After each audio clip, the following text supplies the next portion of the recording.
కమల్ రాజేంద్ర ప్రసాద్ని వీల్చైర్లో బయటికి తీసుకొని వస్తూ ఉంటాడు. ఈ దృశ్యాన్ని చూసిన రాజేంద్ర ప్రసాద్ వాళ్ళ ఆవిడి, ఎందుకురా ఎందుకు తీసుకొస్తున్నావు బయటికి అని అయితే అడుగుతూ ఉంటుంది. ఏం లేదమ్మా, నాన్నకి అయితే విటమిన్ డి కూడా కావాలి కదా, విటమిన్ డి కోసం అలా ఎండలో తీసుకొని వస్తున్నాను. నాన్న కూడా ఇదంతా ఎంజాయ్ చేస్తున్నట్టున్నాడు. ఏం నాన్న, నీకు నచ్చింది కదా అని అయితే రాజేంద్ర ప్రసాద్తో కమల్ అయితే అంటూ ఉంటాడు. చెప్పు నాన్న, నువ్వు చాలా ఆనందంగా ఉన్నట్టున్నావు. నీకోసం నేను ఏం చేయాలి? ఈ కొడుకు నీకోసం ఏమైనా చేస్తాడు. చెప్పు నాన్న. మీకోసం నీ ఫ్రెండ్స్ని తీసుకురమ్మనాలా? ఇక్కడికి తేవాలా మీ ఫ్రెండ్స్ని? మీరందరూ పార్టీ చేసుకుంటారా అని అయితే అంటూ ఉంటాడు. రాజేంద్ర ప్రసాద్ మాత్రం అలా మౌనంగా చూస్తూ ఉంటాడు. వెంటనే ఏంటి నాన్న నువ్వు ఇలా మౌనంగా ఉంటున్నావు? ఏదైనా మాట్లాడితేనే కదా మాకు తెలుస్తుంది అని అయితే అంటూ ఉంటాడు. ఈ దృశ్యాన్ని చూసిన అవని కమల్ కమల్ అని పిలుస్తూ ఉంటుంది. కమల్, మావయ్యకి సినిమాలంటే చాలా ఇష్టం, సినిమాలు చూపించు కమల్ అని అయితే అవని అంటూ ఉంటుంది. హో, అవునా నాన్న, నీకు సినిమాలు ఇష్టమా? సరే, ఏ సినిమా చూద్దామంటావు? ఎన్టీఆర్ది చూస్తావా, ఏఎన్ఆర్ది చూస్తావా?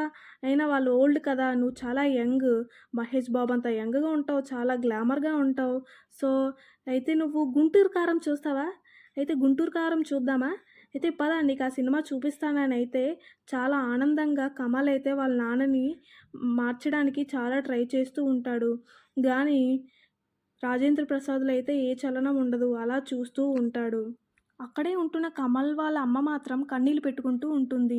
ఈ దృశ్యాన్ని చూసిన కమల్ అయితే, ఏంటమ్మా నువ్వు అసలు, ఎందుకమ్మా ఏడుస్తున్నావు? నాన్న చూస్తే నాన్న కూడా బాధపడతాడు కదా, ఎందుకమ్మా ఏడుస్తున్నావు? ఏమైందని ఇప్పుడు అని అయితే అడుగుతూ ఉంటాడు. ఏమని చెప్పాలరా, మీ నాన్నని ఈ పరిస్థితిలో నేను అసలు చూడలేకపోతున్నాను.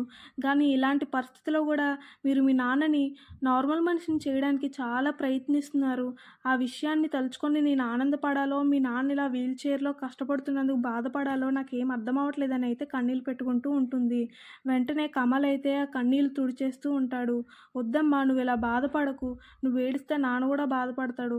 అయినా నాన్న హీరో అయినప్పుడు నువ్వే కదా హీరోయిన్, మీ ఇద్దరికి కలిపి ఏదైనా మంచి సినిమా తీయాలి అని అయితే నవ్వించడానికి చాలా ట్రై చేస్తూ ఉంటాడు కమల్. ఈ మాటలన్నీ వింటున్న కమల్ వాళ్ళ అమ్మ మాత్రం ఇంకా నవ్వేస్తూ ఉంటుంది. ఊరుకోరా అని అయితే అంటూ ఉంటుంది. వెంటనే అక్కడికి అవని కూడా వస్తూ ఉంటుంది.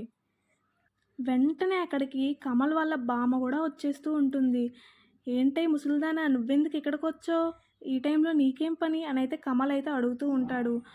నాకేం పనా, నా కొడుకుకి మీరందరూ దిష్టి పెట్టేస్తున్నారు, అందుకనే నేను దిష్టి తీద్దామని అయితే వచ్చాను అని అయితే కమల్ వాళ్ళ బామ్మ అంటూ ఉంటుంది. అలా అంటూ రాజేంద్ర ప్రసాద్కి దిష్టి అయితే తీస్తూ ఉంటుంది. ఈ వీడియో కానీ మీకు నచ్చితే ప్లీజ్ సబ్స్క్రైబ్ చేసుకోండి.